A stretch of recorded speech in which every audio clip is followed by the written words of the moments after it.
Bueno, en lo que falta, por ejemplo, de Egipto, más o menos consideramos que son una media hora. Ahora, si aguantas por lo menos unas 2 horas, Grecia es larga, si aguantas 2 horas ya puede ser. Bien, Normal, pero profesor, ahora normal. terminamos Egipto y para otro seminario que podemos hacer de repente, qué sé yo, ¿cuándo qué día puede ser? Jueves puede ser, por ejemplo. El jueves es el día del estudiante, ¿no?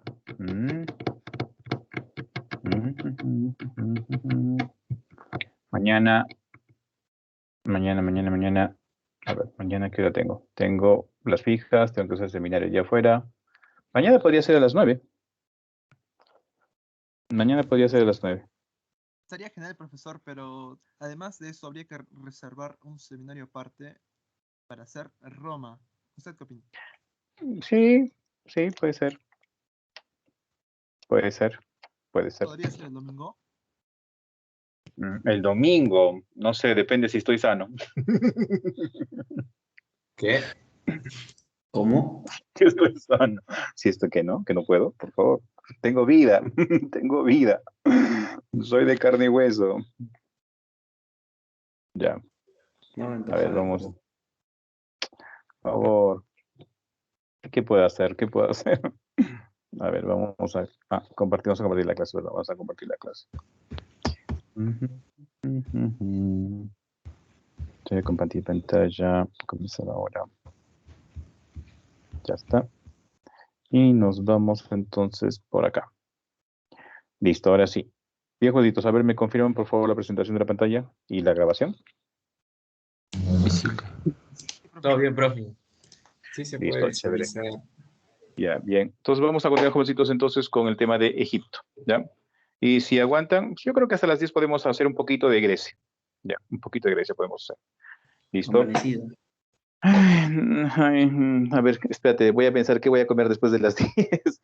No tomaré, creo, frutita tendré que comer nomás, porque ya no creo que encuentre abierta la señora salchipapa. Oh, oh, oh. Profe, ¿de qué? Salchipapa. Ya, cositos, con todos ustedes buenas noches entonces. Bienvenidos a la Cueva del Oso y vamos a continuar acá, cositos, el seminario de Egipto. Bien, cositos, les había hablado, por ejemplo, en el último momento, acerca del calendario solar egipcio. ¿Recuerdas a qué cultura le corresponde el calendario antiguo más exacto de la historia del hombre? Maya. Ah, A Maya. los mayas, a los mayas, ¿correcto? Listo. Y aparte, mayas es otro tema que normalmente no tomo. Está en su temario, pero bueno, hace años que no, creo que hace como 7 años que no vi una pregunta de mayas. Ya, vamos a hablar cuentos de los primeros pobladores de Egipto. ¿Ya? Se dice, jovencitos, que hace más de 6.000 años atrás, jovencitos, el desierto del Sahara no era desierto, que era pues una zona boscosa, no tan boscosa, sino jovencitos, que era una zona pues exclusiva de caza. Ahí vivían personas. Es más, las muestras nos indican que hace más de 10.000 años, bien, en la zona del Sahara había un río. Bien, un río que se fue secando. Y más o menos la presencia del desierto de Sahara prácticamente desde hace más o menos 6.000 años atrás. Muy bien, ahora, cuando empezó a secarse esta zona, ¿listo? Entonces, ¿qué pasó? Motivó a que esas personas que vivían en esa zona, de lo que actualmente es el desierto de Sahara, empezaran a sentarse a orillas del río Nilo. Bien, ¿quiénes llegaron, jovencitos? Llegaron 3 grupos. Los pastores nómadas del Sahara, los camitas de la zona de Nubia y los semitas de la península de Sinaí. Ellos fueron los primeros pobladores. Estamos hablando, jovencitos, de aproximadamente 4.000 años antes de Cristo, aproximadamente. Ahora, cuando llegan a esta zona, jovencitos, ojo, no van a encontrar las cosas ya hechas, ¿ah? Tuvieron que prácticamente trabajar día tras día, año tras año, generación tras generación, dinastía tras dinastía, para lograr, jovencitos, convertir a Egipto en una zona altamente productiva. Encontraron pantanos, bestias salvajes, bestias ponzoñosas, inclusive insectos ponzoñosos, etcétera, etcétera. Y repito, poco a poco tuvieron que trabajar para encontrar juntos, para desarrollar esta gran cultura. Ahora, los periodos que tenemos, ¿qué ha pasado acá? A ver, un ratito, por favor. Un ratitito. Que no quiere cargar. Esto tiene que cargar. Esto tiene que cargar. ¿Logran ver, jovencitos, la pantalla con los periodos? Ahí está. ¿Logran verla? Sí, profe. Sí, pero Sí, profe. Ok, listo. Sí. Dentro de los periodos, que aparentemente son varios, dije, ay, ¿cómo puedo aprenderme tantos periodos? No, es recontra fácil. Te vas a fijar en la situación. ¿Te acuerdas, por ejemplo, la división de John Rowe? ¿En qué se caracteriza? ¿O por qué es cómo se divide? Horizontes Horizonte y temprano. intermedios. Horizontes e intermedios, ¿correcto? Algo parecido también ocurre acá, ¿ya? Los horizontes serían los imperios, y tenemos 3 imperios: Imperio Antiguo, Imperio Medio, Imperio Nuevo, ¿ya? Listo. Y en la mitad de los imperios, o la mitad de los horizontes, tienes a los intermedios, ¿correcto? Acá tenemos entonces primer intermedio, está entre el antiguo y el medio, el segundo intermedio entre el medio y el nuevo, y el tercer intermedio entre el imperio nuevo y el último periodo de la época tolemaica. ¿Ya? Lo fácil. En las primeras etapas, por ejemplo, cuando llegaron los primeros pobladores, estamos hablando del predinástico, la época en la cual se asientan los primeros pobladores a orillas del río Nilo y empiezan a crear la cultura. Protodinástico es la época en la cual se van a unificar los 2 reinos de Egipto. ¿Recuerdas las regiones? ¿Recuerdas las regiones? Alto Egipto y Alto Bajo y Egipto. bajo Egipto. Alto y bajo Correcto. Egipto, bajo Egipto ya. Correcto. Esas regiones eran los reinos. Bien, Alto Egipto y Bajo Egipto. Entonces, en el desarrollo de la historia de Egipto ha habido un predominio del alto sobre el bajo. Alto Egipto eran más, parece, guerreros, bien, y dominaban entonces al Bajo Egipto. Listo. Ahora, los aspectos más importantes de cada periodo. ¿Ya? Vamos a hacerlo lo más sencillo posible. ¿Ya? En la época del Imperio Antiguo, bien, ¿qué destaca aquí, jovencitos? Arquitectura. Y cuando te hablan de arquitectura, bien, cuando ves la imagen, al toque, ¿con qué vas a relacionar? Pirámides. Pirámides. Con las pirámides, ¿correcto? Recuerda que esas pirámides, jovencitos, que ustedes conocen como Keops, Kefre y Miserino, son de la dinastía número 4 y pertenecen al Imperio Antiguo. ¿Ya? Estamos hablando también, jovencitos, recuerda cuando hicimos Caral, ¿qué te dije? Caral más o menos en el año 2600, cuando estaba construyendo, 2650, es en esa misma temporada, jovencitos, que en Egipto se estaban construyendo las pirámides. Bien. Ahora, no son las únicas, creo que hace un momento te dije, no sé a qué grupo le dije, no son las únicas. ¿Ya? Esto fue una tendencia de la época del Imperio Antiguo. En esa época construyeron más de 40 pirámides, pero las más, digamos, grandes, famosas, son justamente las que acabo de mencionar, que Miserino. Luego, vamos a recordar lo siguiente también, jovencitos. Cada vez que hablemos de imperio en Egipto, estamos hablando de una época de apogeo, de gran desarrollo. ¿Ya? Apogeo, desarrollo comercial, etcétera, etcétera. Listo, entonces acá hay un primer apogeo, un segundo apogeo y un tercer apogeo. ¿Qué son los intermedios? ¿Ya? Los intermedios, recuerda, son los periodos que están en la mitad, ya en el medio de estos 2 imperios, pero si los imperios son apogeos, los intermedios son decadencia. Entonces tuvieron 3 apogeos, 3 decadencias, ¿ya? 3 apogeos, 3 decadencias. Veamos, ¿qué ocurrió en el imperio intermedio? Se muere, por ejemplo, el último faraón del imperio antiguo y no deja descendencia. Y como no deja descendencia, entonces no hay un faraón que le suceda, y el Alto y el Bajo Egipto entonces empiezan a pelearse. El Alto y el Bajo Egipto empiezan a pelearse con estos por tener el trono. ¿Quién ganó? El Alto Egipto. Por eso al inicio les dije, ¿no? Ha habido un predominio del Alto sobre el Bajo. En el Imperio Medio se desarrolla, por ejemplo, la economía, se desarrolla, por ejemplo, la literatura. ¿Ya? Luego del Imperio Medio tenemos el segundo intermedio. ¿Qué pasó por acá? Egipto sufre una invasión. Los Ixos, los reyes pastores. ¿Qué llevan los reyes pastores? El caballo, la carroza, ¿correcto? Y las armas de bronce. Bien, ahora, en una antigua periodificación es probable que tengas algunos libritos que tenga todavía la antigua periodificación de Egipto. Y resulta pues que en esa antigua periodificación se tomaba en cuenta las ciudades importantes, las ciudades capital de cada periodo. Por ejemplo, en el periodo, en el Imperio Medio y en el Imperio Nuevo, la capital se llamaba, por ejemplo, Tebas. Tebas. En el Imperio Antiguo, la capital era Memphis, por ejemplo. Memphis. ¿Listo?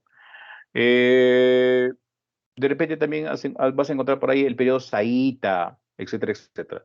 Pero esa periodificación era irregular, esa periodificación era incompleta, porque a veces habían ciertos periodos conocidos donde justamente por la invasión, en este caso en los Hicsos, se quedaron 200 años en Egipto. 200 años. Bien. Y tuvieron pues una ciudad que estaba al norte, y en la egiptología no toman esa capital, no la toman en cuenta. Muy bien, un faraón de la dinastía 18, ¿listo? Logra vencer a los Hicsos, y como los egipcios son muy religiosos, recuerda, muy, pero muy religiosos, creyeron entonces que la victoria que habían obtenido sobre los Hicsos, sobre la expulsión de los Hicsos, le correspondía a un dios, al dios Amón. Muy bien, y es justamente en la época del Imperio Nuevo donde van a construir los mejores templos dedicados justamente a ese dios Amón. Esta dinastía de 18 comecitos es importante porque prácticamente Egipto se vuelve un estado guerrero. Y gracias a ese estado guerrero, entonces Egipto abarca su máxima expansión, llegando incluso a conquistar parte de Mesopotamia en algún momento de su historia. ¿Qué pasó después? Viene la decadencia, tercer intermedio, decadencia. ¿Por qué se va a dar la tercera decadencia? Porque Egipto sufre las invasiones, bien, ¿de quién? De los nubios, los asirios, los persas y los macedonios. Recuerda, nubios, asirios, persas y macedonios. ¿Te acuerdas del rey asirio que te dije que te acordaras? Aníbal. Rey asirio que tenías que acordarte. Asur, Asurbanipal. correcto, Asurbanipal. ¿Listo? Muy bien, ese rey conquista Egipto. Bien, pero luego recuerda, vienen los persas, los conquistan. ¿Y quién libera a Egipto de los persas?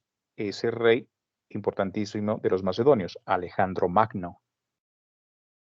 Ahora, cuando Alejandro Magno conquista, derrota a los persas, desaparece el imperio persa, y bueno, Egipto aparentemente es independiente, va a tener una clara influencia de Macedonia sobre Egipto.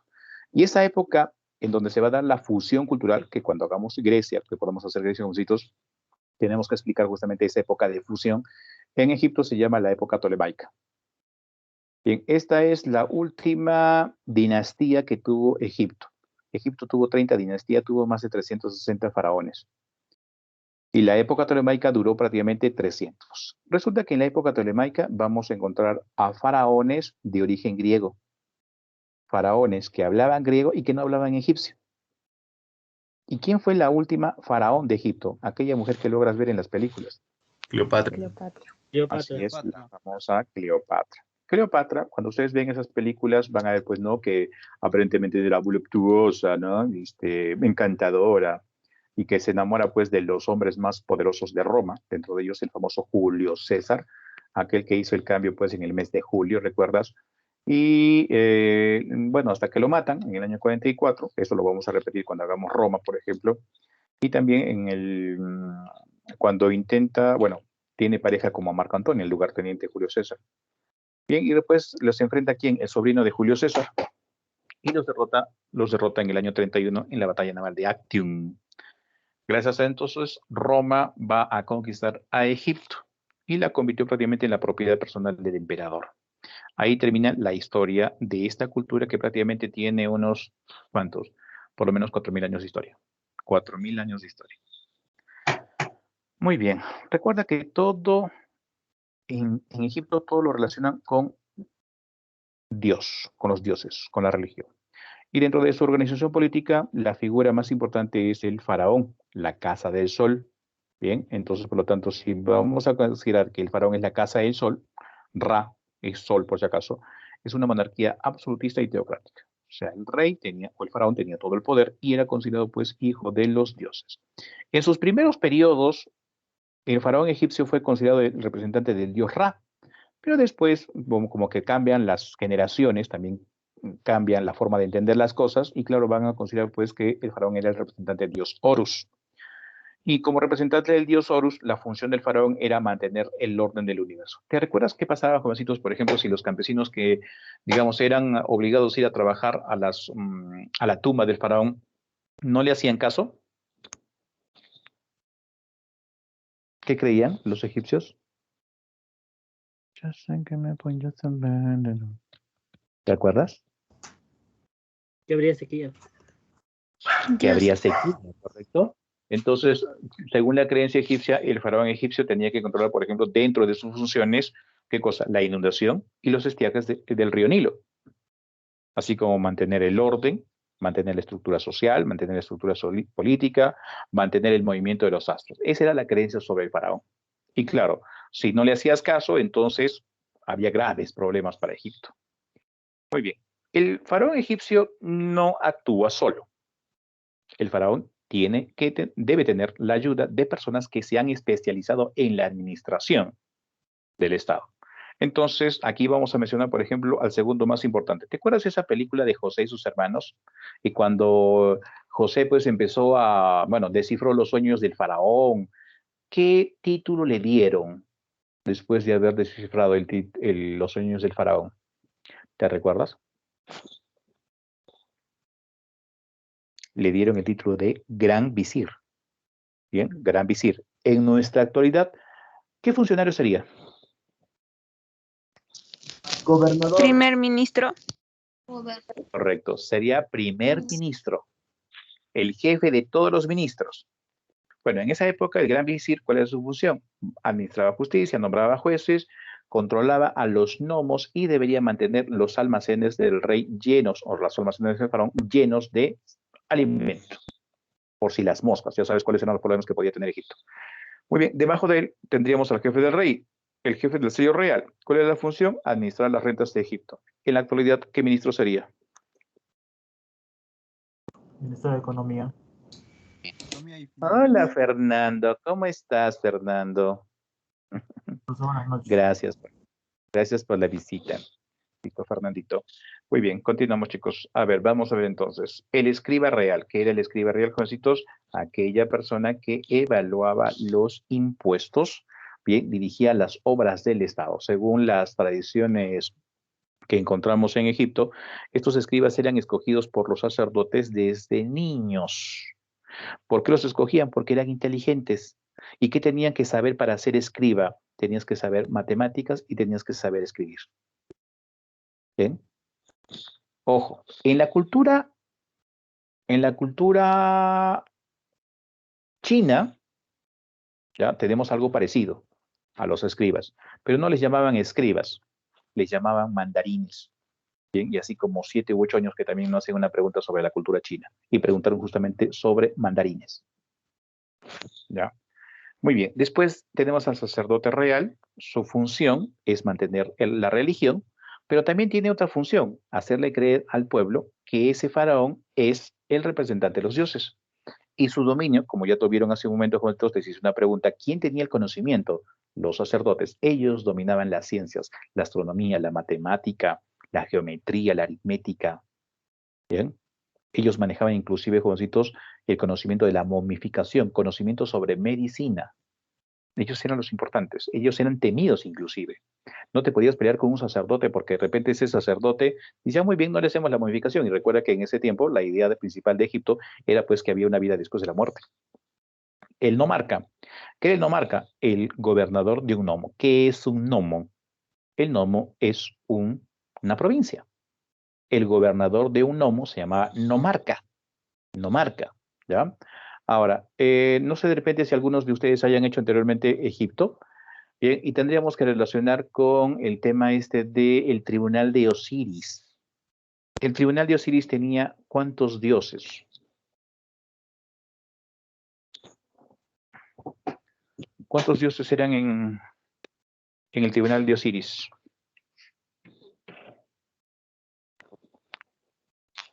$42.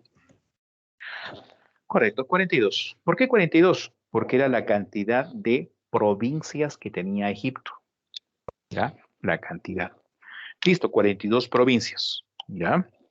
Muy bien. Abajo, hierográmatas. También, jovencitos, una pregunta que vino hace muchísimos años atrás, jovencitos, en un examen de la UNSA.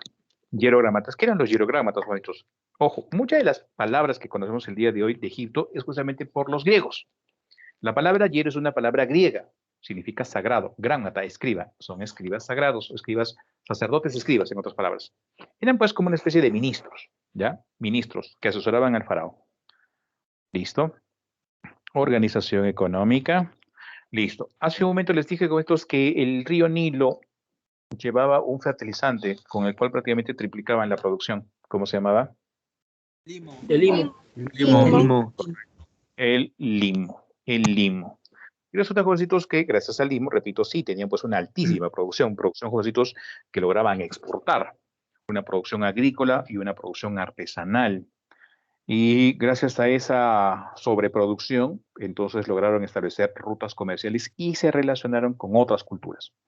Palestina, Arabia, Mesopotamia, Siria, Nubia, Creta y Fenicia. Si quieres aprenderte los jovencitos esto, bueno, aquí he creado una mnemotecnia que se llama pan sin café. Ya, pan sin café. ¿Listo? Así te vas a acordar. ¿Qué es lo que importaban? Lo que no tenían ellos. ¿Qué es lo que no tenían? Oro, plata, especies, ganado y sobre todo madera para las grandes construcciones. En la organización social, bien, ¿qué tipo de sociedad tenía Egipto? ¿Qué tipo de sociedad? Bien, a todos los grupos de ciencias y también a los de sociales, ya les he dicho. ¿Qué tipo de sociedad se están tomando en cuenta últimamente? Esclavista. Una sociedad esclavista. ¿Por qué? Porque los esclavos eran los que trabajaban, jovencitos, y prácticamente generaban la riqueza que tenía Egipto, Mesopotamia, Grecia, Roma, China.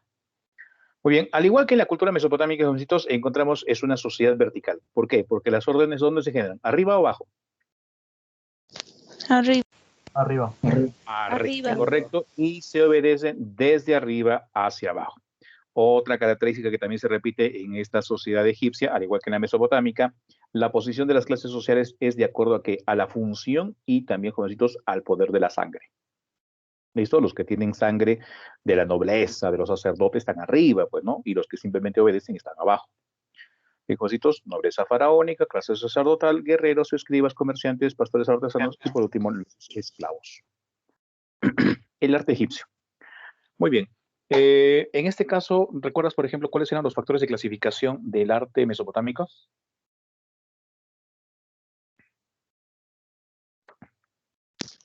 En ¿Te religión. recuerdas? La religión. Religión, Y clima. Guerras. Clima. guerra y clima, ¿no? No, entorno natural. Escúchame.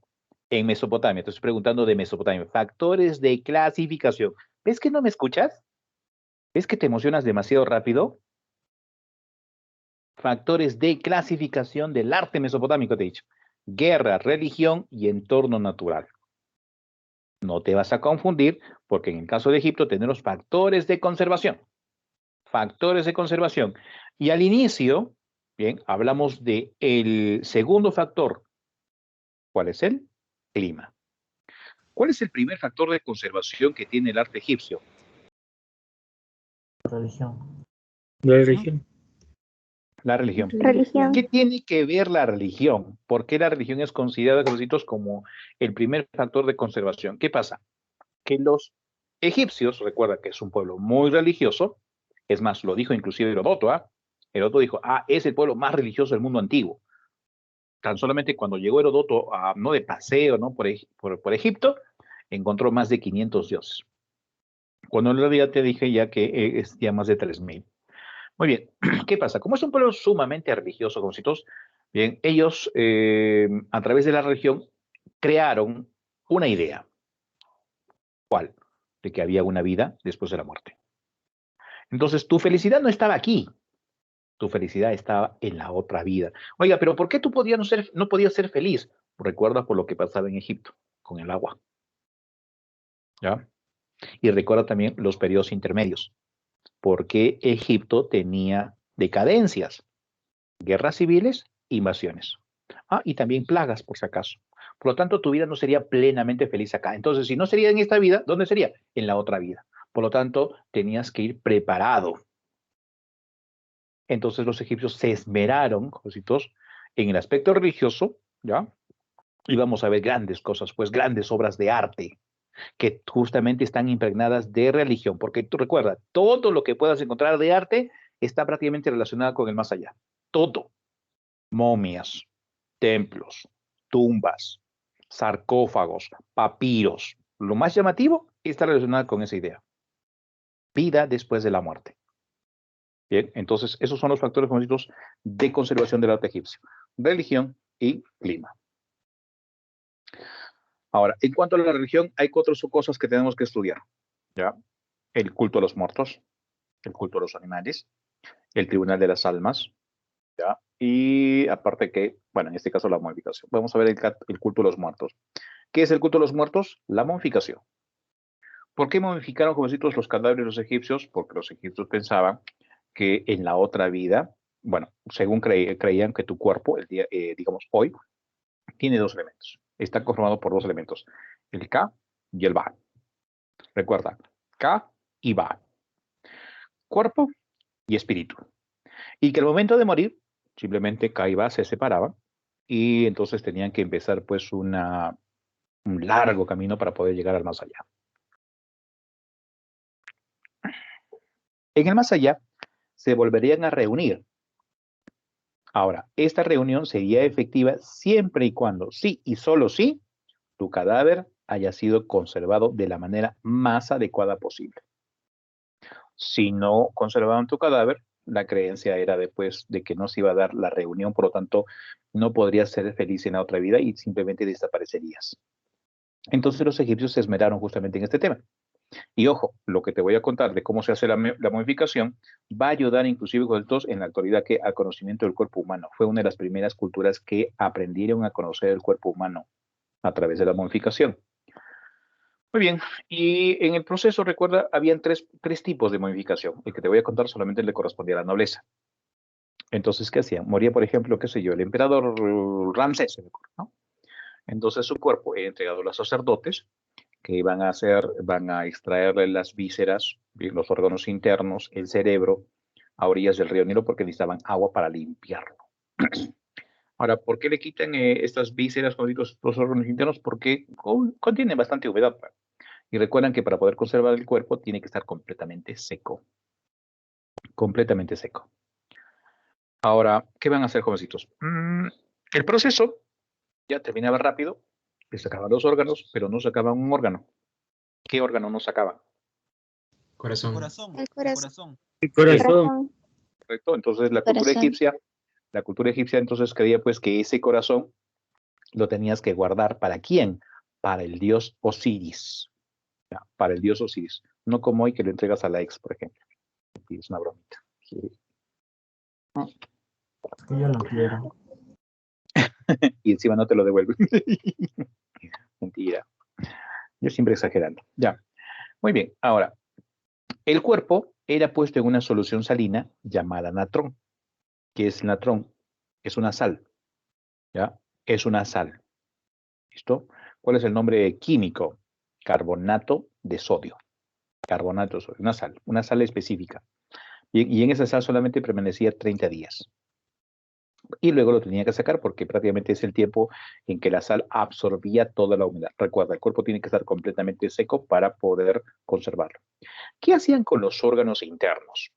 Bien, dicen que los lavaban en vino de palma, los dejaban secar al solcito, una vez que estaban secos, los molían y estando así polvito, polvito, los guardaban en unos vasos conocidos como los vasos cánopes o vasos cánopos. Los reconoces porque son vasitos larguitos y tienen tapas, ¿sí? En las tapas tienen las figuras, por ejemplo, del chacal, de un halcón, de un mono y de un hombre. Ahí se guardaban todos sus vasitos los órganos. Una vez que ya estaba listo los vasos cánopos y el cuerpo totalmente seco, entonces procedían a utilizar bien, amuletos entre las vendas. Una vez que ya estaba listo, la momia con sus amuletos y con sus vendas, que a propósito servían para ayudar a que este individuo pueda resucitar en el más allá, era colocado juntos en un sarcófago. Bien, y dentro del sarcófago, a la altura de la cabecita, por la nuca, colocaban justamente 2 papiros con oraciones, según ellos, fórmulas mágicas para que ayude a que este individuo pueda llegar al más allá sin problemas. También dice que le colocaban gatos. Según la creencia egipcia, el gato puede ser el animalito que podía estar entre 2 mundos, en este mundo y en el mundo de allá, y quien te va a ayudar a conducir era el gato. Muy bien. Segundo punto, el libro de los muertos. ¿Ya? Una vez que recuerdas, estabas en tu sarcófago, ya empezabas pues tu vida, ¿sí?, hacia el más allá. Pero en ese camino hacia el más allá tenías que superar el juicio de las almas. ¿Ya? Y en ese juicio de las almas tú tenías que llegar con esos 2 papiros. Y en esos papiros van a contener fórmulas, ¿no? Todos los conocidos es una escritura jeroglífica. ¿Te recuerdas cuando hablamos de escritura? Te dije de que la escritura mesopotámica había aparecido por cuestión de administración, pero la escritura egipcia había aparecido por la necesidad de la religión. ¿Bien? Esto es escritura jeroglífica. Muy bien. Esas figuritas, esos signos contienen fórmulas, según los egipcios, fórmulas mágicas que te ayudarían a superar los obstáculos hacia el más allá. Te ayudarían incluso a cómo deberías comportarte frente a Osiris. ¿Bien? Es más, con el tiempo dice, van a notar las cosas que habías hecho en vida, ¿no? Para que el diosito Osiris tenga pues compasión de ti y diga, ay, es un buen muchacho, se equivocó una sola vez, ya listo, pasa, eres libre y feliz en la vida eterna. Esa era la intención con estos del libro de los muertos. Pero por todos los arreglos que les van a hacer con el tiempo, dice que el libro de los muertos se va a convertir en los testamentos más hermosos del mundo antiguo. Porque lo van a decorar bien bonito, con figuritas, ¿no? Les van a poner, por ejemplo, adornos de oro, etcétera. Por esa razón, recuerda, sí, vamos a tener entonces los testamentos más hermosos del mundo antiguo. Muy bien, ese es el libro de los muertos. Vamos ahora al Tribunal de las Almas. ¿Qué era el Tribunal de las Almas? Era el tribunal que estaba presidido ¿por quién? Por Osiris, el dios del inframundo. ¿Ya? El dios del inframundo. No te vas a confundir con el dios de la muerte, porque el dios de la muerte era justamente aquel que tenía la cabeza de chacal. Anubis. Hace un momento les hice una pregunta. ¿Cuántos dioses encontrabas en el Tribunal de las Almas? Eran 42. ¿Y por qué 42? Porque cada dios era testigo de una provincia en Egipto. Entonces, cuando te reencontrabas en el más allá, contigo mismo, cuerpo y espíritu, entonces aquí te lleva este diosito, ¿ya? Este dios de los egipcios llamado Anubis, el dios de la muerte, el dios que tenía el secreto de la momificación, y te presentaba el tribunal de las almas y tenías que poner tu corazoncito, ¿ya?, en la balanza. En un ladito vamos a poner tu corazoncito y en el otro ladito vamos a poner una plumita de ganso. Pero esta plumita de ganso es un simbolismo que representaba, por ejemplo, a la diosa Mahat, que era la diosa de la verdad. Ahora, al costado de este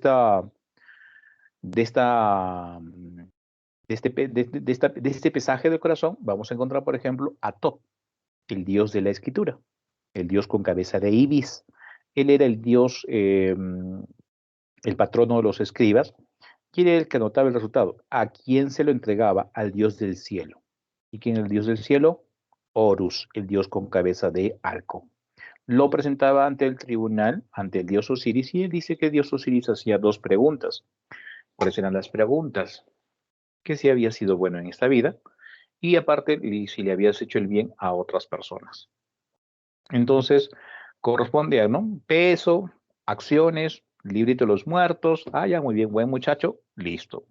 La vida eterna. Pero la representación de la vida eterna, esto también es un simbolismo. ¿Qué es lo que tenían que hacer todas aquellas personas que superaban el tribunal de las almas? Tenían que cegar eternamente los campos de trigo, cegar, cosechar, ¿sí? Ah, listo. Entonces, ahí, por ejemplo, hace un momento les dije, ¿no? En esta vida había muchos problemas, ¿no? Que la sequía, que las plagas, que la guerra. En esta vida no ibas a ser feliz. ¿Dónde ibas a ser la vida feliz? Allá, en la otra vida, con abundancia de alimento, trigo, llegando a los campos de Osiris. Oiga, ¿qué pasaba, por ejemplo, aquellos que de repente no pasaban la prueba? Bueno, en ese caso se presentaba, por ejemplo, una bestia llamada Hami, el devorador. Una bestia, según la creencia egipcia, tenía pues partes de león, cocodrilo e hipopótamo. Y que inmediatamente a la orden de Osiris simplemente te comía. Con el tiempo, esta forma de entender el Tribunal de las Almas fue cambiando. ¿En qué sentido? El castigo. Después de ver, por ejemplo, a Hami, podías encontrar de repente una olla hirviendo y te lanzaban a la olla hirviendo. Tercera opción, iban a lanzarte a un fuego eterno. Oh, qué maravilla, qué maravilla. Influencia para la cultura cristiana. Vamos a la religión. Muy bien, la religión egipcia, como citos, se caracteriza porque por un culto a los animales. Si tú revisas la mayor parte de los dioses egipcios, vas a encontrar que tienen esta situación. ¿Sí? Son dioses híbridos. ¿Por qué híbridos? Porque tienen cuerpos humanos y generalmente cabezas de algún animal, de ave, de insecto. Obviamente los egipcios se habían elegido de repente como dioses. Muy bien, ahí tienes, por ejemplo, hace un momento vimos, ¿no?, al dios Anubis, cabeza de chacal, al dios Tot, el dios de la escritura, con cabeza de ave, a Horus, con la cabeza de un halcón, ¿bien? Y así vas a encontrar, por ejemplo, a Bastet, a Sobek, ¿bien? Y a otros dioses más. Entonces, si encontramos a varios dioses, entonces es politeísta. Recuerda inclusive que el río Nilo, el desierto, eran incluso tomados como dioses. Panteísta, fuerzas de la naturaleza. Heliólatra, adoraban al sol, a Ra. Solatría. ¿Por qué solatría? Porque adoran animales. Dentro de estos animalitos, por ejemplo, adorados, figuraba, por ejemplo, el famoso buey Apis. Era espiritualista porque creían en la creencia de un espíritu después de la muerte. Muy bien, ¿cuál es el dios más importante? Es el dios Apis, el buey Apis. Y lo representaban con un gran disco. Creía pues que era el que transportaba al sol. Oiga, pero ¿por qué un torito? Resulta que no es la única cultura antigua en la cual, por ejemplo, utilizan la representación del toro, que está generalmente relacionada con la fertilidad. ¿Por qué con la fertilidad? Porque recuerda que araba los campos. Arquitectura. En arquitectura, ¿en qué destacan jovencitos? Destacan, por ejemplo, a ver, uy, ay, ¿qué pasa acá? Un ratito, por favor, chicos. Un ratitito. No sé por qué estamos con un poquito lag celular. Ya, ahora sí. Su característica en arquitectura es una arquitectura netamente religiosa. ¿Ya? O sea, lo más destacado, las construcciones más destacadas son tumbas y templos. Por eso es religiosa. Monumental, porque son enormes construcciones, jovencitos, simétricas, monumental, eternidad. Trataron justamente de que sus construcciones duren toda la eternidad, toda la vida después de la muerte. Horizontal, porque hace juego prácticamente con el medio ambiente, arquitrabada, jovencitos, porque no utiliza, por ejemplo, arcos, bóvedas y cúpulas, y claro, es inmutable, porque hay ciertos elementos que se van a repetir durante todos los periodos de Egipto. Bien, vamos ahora a las tumbas. Las tumbas más antiguas se llaman mastabas. Destacan del periodo protodinástico, dinastía 1. ¿Por qué se agradecen las mastabas? Porque eran construcciones en base rectangular, y la tumba, jovencitos, era prácticamente dentro de la superficie, subterránea. Afuera, la construcción, jovencitos, era pues con paredes inclinadas y con una especie de pirámide trunca, porque no tiene puntita. Pero después esa pirámide o esa mástaba, ¿ya? Esta pirámide trunca va a servir de base para hacer otro tipo de tumba, mucho más grande, y se le llama la pirámide escalonada, que es de la época del Imperio Antiguo, de la dinastía número 3. Esta fotito que ustedes ven, jovencitos, acá, se le llama la pirámide de Sócer, ¿ya? Y Sócer mandó a hacer todo un complejo funerario que es considerado el más antiguo de todo Egipto. El complejo funerario más antiguo de Egipto le pertenece a la dinastía número 3, el emperador Sócer. Pero acá también tenemos un personaje que destaca, y eso lo hemos encontrado a través de los papiros. Se llamaba Inhotep. Inhotep se le considera pues el primer sabio de la historia. No solamente era arquitecto, sino también era médico, también era jefe político, un administrador. Llegó a ser gran visir de Egipto. Esta pirámide escalonada, que ustedes ven, jovencitos, si ustedes cuentan, hay mastabas, ¿sí? La que está encima es más pequeña que la anterior. Bien, ese sirvió como modelo ¿para qué? Para las construcciones probablemente más llamativas de Egipto, la famosa pirámide clásica. que es del Imperio Antiguo y de la dinastía número 4. ¿Cuál sería el primer faraón que se le ocurrió pues ese tipo de tumba? El faraón Snefru. Recuerda, faraón Snefru. ¿Quién es Snefru? El papá de Keops. Ahora, en este tipo de pirámide, la pirámide clásica, destacan pues las famosas pirámides de la dinastía número 4, Keops, Kefren, Micerino. ¿En qué región se ubican?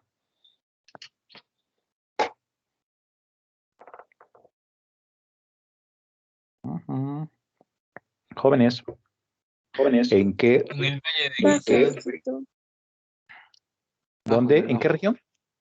Bajo Egipto. Bajo Bien, Egipto. ¿en qué planicie? ¿En planicie? Isat. Planicie. Giza, la pirámide, perdón, la planicie de Giza o Gizeh. Bien, ahora, cada una tiene una característica particular y especial. Por ejemplo, ¿cuál es la más grande? Keops.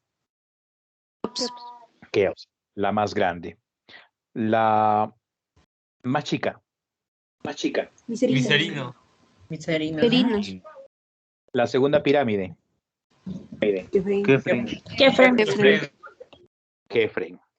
Ojo, esos nombres son castellanizados, por si acaso, porque sus nombres originales son un poquito más complicados. La pirámide de Kefren. ¿Cuál era su nombre? Allá, se llama Khufu. Khufu. La de Kefren se llamaba Khafra. Y la de Miserinos, Menkaura. Nombres originales de las pirámides. Bien, de estas tres pirámides hay una que es la menos conservada. La han tratado mal, no solamente el tiempo, sino los mismos hombres, porque inclusive ya no tiene la puntita. Es la pirámide de Keops. La menos conservada es la de Keops. Bien, aparentemente es la pirámide más grande. Aparentemente es Kefren. ¿Por qué aparentemente es la más grande? Porque digamos tú estuvieras así frente a frente, ¿no? Como estás en la figurita, vas a aparentemente ver que la de pirámide de Kefren es más elevada que la pirámide de Keops, pero esto es solamente un engaño porque la pirámide de Kefren ha sido construida en una superficie más elevada. ¿Ya? Porque ¿cuánta diferencia hay entre la primera y la segunda pirámide? La pirámide de Keops tenía 146 metros de alto. La pirámide de Keops 143.5. Una pequeña diferencia. Bueno, la pirámide de Miserinos no llega ni a los 70 metros. Pero aquí también vamos a ver otra cosa. En el caso de Keops dice, hay un papiro, el papiro de Turín, y nos dice pues que Keops bien gobernó Egipto 24 años. Y su tumba fue construida durante 20 años con 100.000 personas. 100.000 personas para trabajar durante 20 años solamente para hacer la tumba de este faraón. Tuvo mucho costo, ya, porque para mover semejantes rocotas, resulta que el lugar de donde sacaron cositos las piedras para estas construcciones está cruzando el río Nilo. Y muchas de estas piedras, sobre todo las piedras de la primera base, pesan más de 120 toneladas. ¿Cómo hicieron entonces para mover semejantes rocotas? Conocimiento. Física, hidráulica, matemática. Ahora, dicen también los papiros que Keops, ojo, en algún momento parece que le llegó a faltar recursos, dice que tuvo que ordenar pues la prostitución incluso de su hija. Entonces hay consideras inclusive que la vida después de la muerte era lo más importante que cualquier otra cosa. En el caso de Miserinos dice iba a ser la más hermosa. Iba a ser, ¿por qué? Porque la última capa de revestimiento sería de granito rosado, lo cual sería pues la más hermosa de todas. Pero lamentablemente aquí también vamos a ver el otro problema que tenía Egipto. Le faltó recursos. ¿Ya? Le faltó recursos. Por lo tanto, la pirámide de Miserinos está inconclusa. Bien. Ahora, al momento de enterrar a sus muertitos, los faraones egipcios eran enterrados pues con enormes riquezas, tremendas cantidades de riquezas. Y resulta que esas riquezas atraían pues a los saqueadores de tumbas. Muchas de las tumbas, incluso las que hemos visto hace un momento, Keops, Kefren y Micerino, han sido saqueadas. En el caso de Keops solamente está su sarcófago, no está la tapa, no está la momia, todo lo que se ha enterrado con él prácticamente ha sido robado. Entonces, para los egipcios era un gran problema poder vigilar bien, el sueño eterno de sus faraones. Entonces decidieron cambiar de forma de tumba. Entonces aquí, jovencitos, van a iniciar los hipogeos. ¿Recuerdas qué significa el término hipo? Bajo. Debajo. Debajo. Geo. Tierra. Tierra. Bien. Resulta que también viene una pregunta de examen. ¿Cómo se llaman las galerías, sí, hechas en las faldas de las montañas? La respuesta, hipogeos. Esta tumba se hace famosa en la época de la dinastía 18. La época ¿de qué imperio? Imperio Nuevo.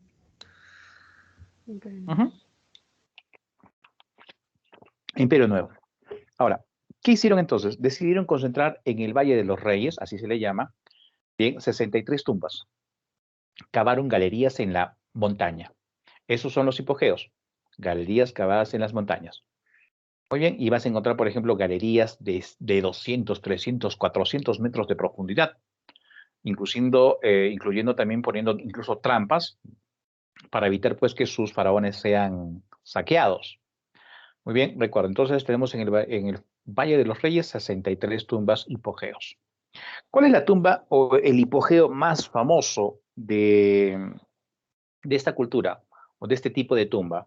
La tumba del faraón Tutankamón, dinastía 18, más conocido también como el faraón niño, según la historia. Empezó a gobernar más o menos a los 9, 10 años, se casó con su hermana y murió a los 18 años. Su tumba fue descubierta en 1922 por el arqueólogo británico Howard Carter. Bien, Howard Carter, 1922. Dice que interrumpió inclusive 2 años porque recuerda que Egipto estaba en plena Primera Guerra Mundial. Muy bien. Cuando lo encontraron pues grandes tesoros, ¿ya? Ya que este era súper rico. Entonces uno se imaginaba, pues, oiga, si tan solamente con Tutankamón, ¿por qué se le reconoce a Tutankamón en su corto periodo de gobierno? Por haber unificado, por ejemplo, a los dioses. El dios que había creado su tío, bien, el dios Ra, por ejemplo, bien, listo, y el dios Amón. Entonces, lo único que hizo, repito, fue unificar dioses, ¿no? El dios Amón y el dios Ra. Y sale pues el dios Amon-Ra. Es lo único de repente reconocido. Pero ojo, la riqueza era inmensa. Entonces uno se podía imaginar, oiga, ¿cómo habrán podido enterrar, por ejemplo, a Ramsés II, al mismo faraón Keops, por ejemplo? ¿No? Tantos faraones que tiene pues Egipto, recuerda, más de 360 faraones. Muy bien, vamos a ver los templos. Si uno visita Egipto, bien, y de repente dentro de las cosas turísticas que tienen es la visita, por ejemplo, a los templos, ¿qué va a pasar? Al momento de entrar a un templo, vas a encontrar por una avenida de esfinges. O sea, el pasadizo para llegar a un templo está justamente con esta situación, ¿ya? Con estas esfinges que te van a dar la bienvenida. Logras pasar el pasadizo y vas a llegar a la entrada de un templo. Bien, y acá, jovencitos, esto se le llama los pílonos de entrada. Pílonos de entrada. Logras pasar la puerta, vas a entrar a un patio, bien, y vas a ver, por ejemplo, que las construcciones están prácticamente alrededor. Y en las construcciones internas vas a encontrar, por ejemplo, la sala hipóstila. Bien, la palabra hipo, ¿qué significa? Debajo. Bajo. La palabra estilo es una palabra griega que significa columna, la sala de las columnas. Bien, sala hipóstila. Mira, acá mira, semejantes columnas. Mira el tamaño de la persona. Todas cubiertas con jeroglíficos. Ahora, ¿cuáles son los templos más famosos de esta cultura? El templo, por ejemplo, de Karnak y el templo de Luxor. Ojo, en su momento de gloria, esas columnas estaban totalmente decoradas y pintadas. Así. Bien. Ahora, en los dos templos, tanto en el templo de Karnak como el de Luxor, estaban dedicados a un mismo dios, al dios Amón. Creo que hace un momento te comenté por qué razón creyeron que el dios Amón era pues el más importante, porque recuerda entonces que creyeron que les había ayudado contra la expulsión de quién. Los Ixos. Correcto. Los Ixos, los reyes pastores. Mira la grandiosidad de ese templo. Y solamente la sala hipóstila. ¿Mm? Dice que si uno quisiera de repente agarrar el diámetro de una de estas columnas, tendríamos que unirnos de las manos 8 personas.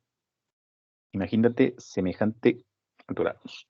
Tienen 32 metros de alto. Bien, 32 metros de alto. ¿Qué forma tienen? Ojo, hay 3 estilos de columna. Papiriforme. Esta es de estilo papiriforme. También se encuentra lotiforme y palmiforme. Forma de palma, forma de... Muy bien, acá tenemos otro. ¿Sí? El estilo, el templo de Luxor, ¿no? Imagínate una semejante belleza, pues, de noche. Esculturas. En cuanto a las esculturas, los egipcios trataron de representar generalmente una escultura religiosa, más que todo religiosa, digamos, predominantemente religiosa. ¿Cómo así? Representaron a sus dioses y representaron a sus faraones. ¿Ya? Listo. Ojo, es también de costumbre representar a la familia del faraón en una tríada. ¿A qué se le llama tríada? Faraón, faraona y faraoncito. ¿Ya? Faraón, faraona y faraoncito. También lo puedes encontrar, jovencitos, con los dioses, triadas, agrupación de 3 dioses. ¿Sí? Papá Dios, mamá Dios, hijo Dios, por ejemplo. Y la escultura más grande es la esfinge. La esfinge. Su nombre original se llamaba Xochitl. Xochitl, ¿qué significa imagen viviente? ¿Por qué imagen viviente? Porque en el lugar original donde se hizo esta escultura, se hizo sobre una piedra ya porosa. Esa piedra porosa cambia, al cambiar la temperatura por la mañana, de madrugada, ¿no? De madrugada cuando aparece el sol, jovencitos, cambia de temperatura y empieza pues a crujir. Por eso le llamaron la imagen viviente. En el momento que le hicieron, esta es la época del Imperio Antiguo, gracias al faraón Kefren, muy bien, se creyó pues que la esfinge, recuerda, tiene la forma del cuerpo del león. Y según la creencia egipcia, los leones vigilaban la entrada al más allá, para evitar que no entren los demonios. Entonces, en el momento, creyeron pues que la entrada al más allá estaba justamente en la planicie de Gizeh, justamente con las pirámides que Kefren y Miserino. Pero del Imperio Antiguo al Imperio Nuevo, hay pues, oiga, hay una diferencia de ¿cuánto? De casi 1600 años. Las generaciones pasan, las creencias, algunas creencias surgen, otras desaparecen, y entonces, jovencitos, digamos, aquel significado que tenía en la época del Imperio Antiguo no va a ser igual al Imperio Nuevo. En el Imperio Nuevo, un faraón mandó limpiarla, y la creencia fue de que era Aractes. ¿Qué era Aractes? El Horus del horizonte. Horus del horizonte. ¿Ya? Muy bien. La escritura, lo último. Ojo, pregunta de examen de admisión. Justamente han estado castigando a biomédicas con este tema de culturas antiguas. ¿Ya? Y preguntaron sobre la escritura que servía para hacer, por ejemplo, acuerdos comerciales. ¿Y cuál es esa escritura? Hace un momento te dije, la escritura más antigua que tiene Egipto, ¿para qué era utilizada? Para las tumbas.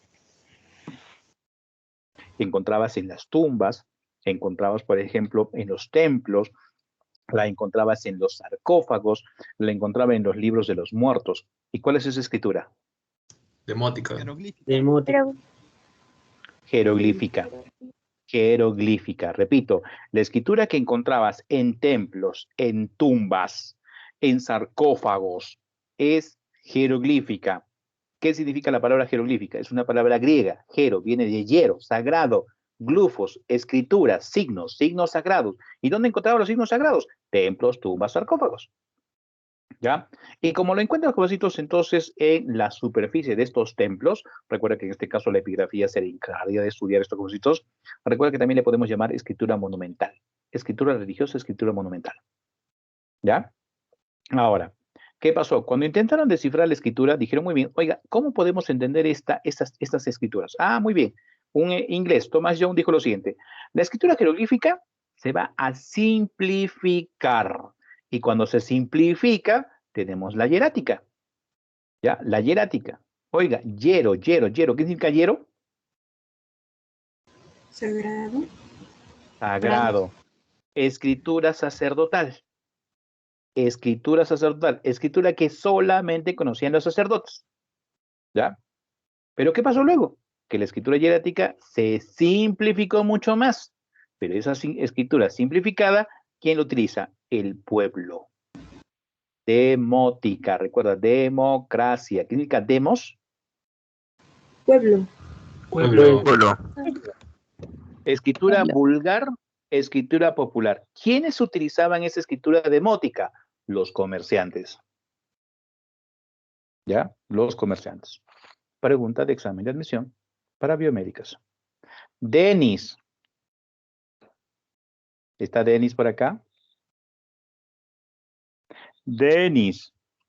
Presente, profe, llegué tarde. Denis. Ah, bueno, ¿te acuerdas de esa pregunta? Porque me recuerdo que después del examen tú me preguntaste eso. Me acuerdo, o fuiste tú. No fuiste tú. Sí, profe, fui yo. Ah, ya ves, ya me acuerdo pues, de ti, caracho. ¿Sí? Listo.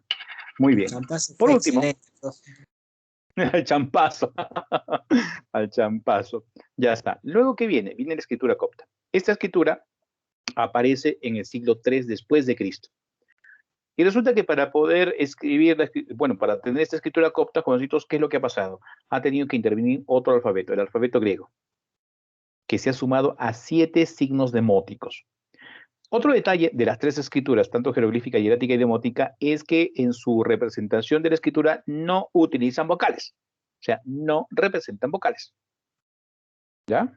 No le representan vocales. Ya. Muy bien. ¿Cómo se descifra la escritura egipcia? Muy bien. Dice, los últimos que sabían leer y escribir en egipcio desaparecieron allá por el 620. Y obviamente se convirtió pues en una escritura muerta también. Ahora, vamos a encontrarnos prácticamente al final de la Revolución Francesa, casi al final de la Revolución Francesa, y encontramos, por ejemplo, la campaña egipcia de Napoleón Bonaparte. A Napoleón le agradaba la ciencia, la historia, le gustaba mucho. Y en esta campaña napoleónica, Egipto logra llevar jovencitos arqueólogos, ¿ya? A historiadores, y empiezan pues a ver pues un recuento, un revuelo prácticamente de lo que había pues en Egipto. Pero había un gran problema, no sabían pues la escritura. Entonces Napoleón Bonaparte dice que ordenó hacer 100 copias de una piedrita que se encontró justamente en su expedición, que estaba al norte, en el Bajo Egipto, en la aldea de Rosetta, por eso se le llama Piedra Rosetta. Esta piedra Rosetta, que está partidita, no está completa, como estos, tiene 3 tipos de escritura, ¿ya? Tiene 14 líneas jeroglíficas, tiene 30 y tantas líneas demóticas y tiene como 50 y tantas líneas coptas. Jean-François Champollion tenía un hermano que justamente participa en esta campaña y es a través del hermano que le llega, bien, la copia de lo que decía la piedra Rosetta y prácticamente se va a demorar 15 años en poder descifrar. Pero para esto va a tomar en cuenta, jovencitos, lo que ya había dicho anteriormente este científico británico llamado Thomas Young. Thomas Young, jovencitos, él es el que dijo, la escritura jeroglífica se simplifica en hierática, la hierática se simplifica en demótica, por ejemplo. ¿Ya? Y también fue Thomas Young el primero que logra descifrar 2 palabras, Ptolomeo y Cleopatra. Como Jean-François Champollion era experto en escritura copta, el asunto era relacionarlo, pues, el copto con lo demótico. Pero aquí es donde va a presentar el problema, porque saben, jovencitos, que la demótica es una simplificación. ¿De qué escritura? De la hierática. Hierática. Correcto. Y en la piedra Rosetta, pues, no había hierática. No había hierática. Es ahí probablemente, jovencitos, donde se dio, pues, ¿no? La demora. Y repito, termina prácticamente tomando 15 años para poder descifrarlo. Logró hacerlo, dice que viajó el tipo, jovencitos, a Egipto, pues, y obviamente va a ser una maravilla para él, bien, haber logrado descifrar esa escritura. Gracias a su trabajo se estableció el primer diccionario de signos egipcios y también, jovencitos, aparece prácticamente una nueva carrera en las universidades europeas, egiptología. Muy bien, jovencitos, hemos terminado Egipto.